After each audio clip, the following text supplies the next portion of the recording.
వరుస ఓటములతో ఇబ్బంది పడ్డ రాజస్థాన్ లాంటి జట్టు పడివేసిన కెరటంలా దూసుకుపోతుంటే భారీ జట్టుగా పేరున్న సిఎస్కే మాత్రం క్రికెట్ ఆట మర్చిపోయినట్లు ఓడిపోతున్నారు.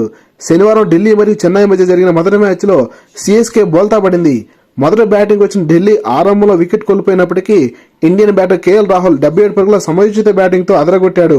చెన్నై బౌలర్ల ఉదాసీనతను గమనించిన కేఎల్ రాహుల్ బంతిని గ్యాప్స్ లోకి పంపిస్తూ స్కోర్ బోర్డు ను ముందుకు దూకించాడు. చివరిలో సిఎస్కే పరుగులను కట్టడి చేయడంతో ఢిల్లీ 20 ఓవర్లలో 6 వికెట్ల నష్టానికి 183 పరుగులు చేయగలిగింది. సిఎస్కే బౌలర్ ఖలీల్ అహ్మద్ 2 వికెట్లు తీసి ఫర్వాదనిపించాడు. 184 పరుగుల లక్ష్యంతో బరిలోదిన సిఎస్కే క్రికెట్ బేసిక్స్ మర్చిపోయినట్లు అనిపించింది. ఒక్కరంటే ఒక్కరు కూడా గెలుపు కోసం కనీస ప్రయత్నం చేయలేదు.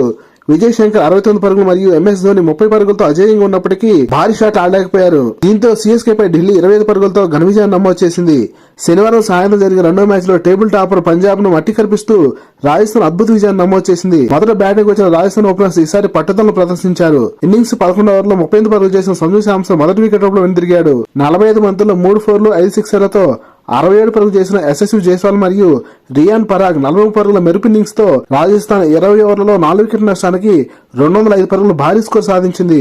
206 పరుగుల టార్గెట్ తో బరిలెదిగిన పంజాబ్ మొదటి బంతికి వికెట్ కోల్పోవడం విశేషం. అదిరిపోయే ఫామ్ లో ఉన్న శ్రేయస్ అయ్యర్ ను జోఫ్రా ఆర్చర్ సూపర్ డెలివరీతో బోల్తా కొట్టించడం పంజాబ్ ఓటమికి ప్రధాన కారణం. 62 పరుగులతో వధియారా కొంచెంసేపు పోరాడినప్పటికీ చేయాల్సిన పరుగులు అధికంగా ఉండడంతో పంజాబ్ 20 ఓవర్లలో 155 పరుగుల వద్ద ఆగిపోయింది. రాజస్థాన్ బౌలర్ జోఫ్రా ఆర్చర్ 3 వికెట్లు తీసి ఆ జట్టు విజయంలో కీలక పాత్ర పోషించాడు. 3 మ్యాచ్ల్లో 3 విజయాలు సాధించిన ఢిల్లీనే టేబుల్ టాపర్ గా కొనసాగుతుంది. లేటెస్ట్ క్రికెట్ అప్డేట్స్ కోసం వీడియో లైక్ చేసి ఛానల్ సబ్స్క్రైబ్ చేస్తామని ఆశిస్తున్నాం. Thank you for watching.